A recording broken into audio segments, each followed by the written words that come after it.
Hey everyone, welcome to my channel. Friends, अगर आपसे exam में पूछा जाए कि डीएनए से प्रोटीन कैसे बनता है या सेंट्रल डोग्मा थ्योरी क्या है, तो सिर्फ एक लाइन याद रखें, डीएनए में से आरएनए और आरएनए में से प्रोटीन।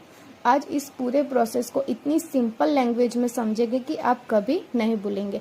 सेंट्रल डोग्मा थ्योरी क्या है? सेंट्रल डोग्मा थ्योरी को फ्रांसिस क्रिक ने 1958 में प्रपोज किया था। इस थियोरी के अकॉर्डिंग जेनेटिक इन्फॉर्मेशन एक फिक्स डायरेक्शन में फ्लो करती है, जैसे कि डीएनए में से आरएनए और आरएनए में से प्रोटीन। यानी डीएनए में जो इन्फॉर्मेशन होती है पहले वो आरएनए में ट्रांसफर होती है और फिर आरएनए उस इन्फॉर्मेशन का यूज करके प्रोटीन बनाता है। पहले डीएनए को समझो। डीएनए को हम ब्लूप्रिंट या रेसिपी बुक बोल सकते हैं। जैसे एक रेसिपी बुक में हर डिश की रेसिपी लिखी होती है, वैसे ही डीएनए में बॉडी को बनाने और चलाने की सारी इंस्ट्रक्शन होती है। लेकिन एक इम्पॉर्टेंट बात, डीएनए न्यूक्लियस के अंदर सेफली रहता है, वो बाहर जाकर प्रोटीन नहीं बनाता। तो फिर इंफॉर्मेशन बाहर कैसे जाती है? इसीलिए इसके लिए एक सेल है, वो एक कॉपी बनाता है।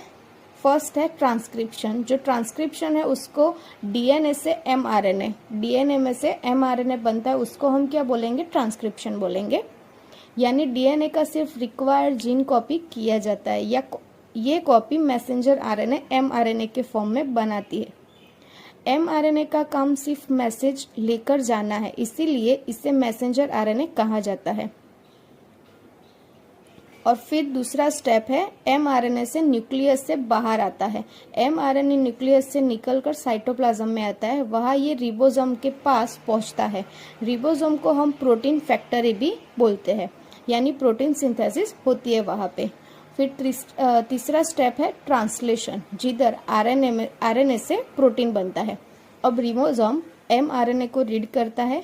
एमआरएनए पर हर 3 न्यूक्लियोटाइड का ग्रुप कोडन कहलाता है। हर कोडन एक स्पेसिफिक एमिनो एसिड को रिप्रेजेंट करता है। टीआरएनए एमिनो एसिड को लेकर रिबोसोम तक आता है। रिबोसोम एमिनो एसिड को एक एक करके जोड़ता है। जब सारे एमिनो एसिड जुड़ जाते हैं तब एक प्रोटीन बन जाता है। इस प्रोसेस को हम क्या बोलेंगे? ट्रांसलेशन बोलेंगे। यानी सेंट्रल डोग्मा, फर्स्ट डीएनए में से डीएनए, इसको बोलेंगे रेप्लिकेशन।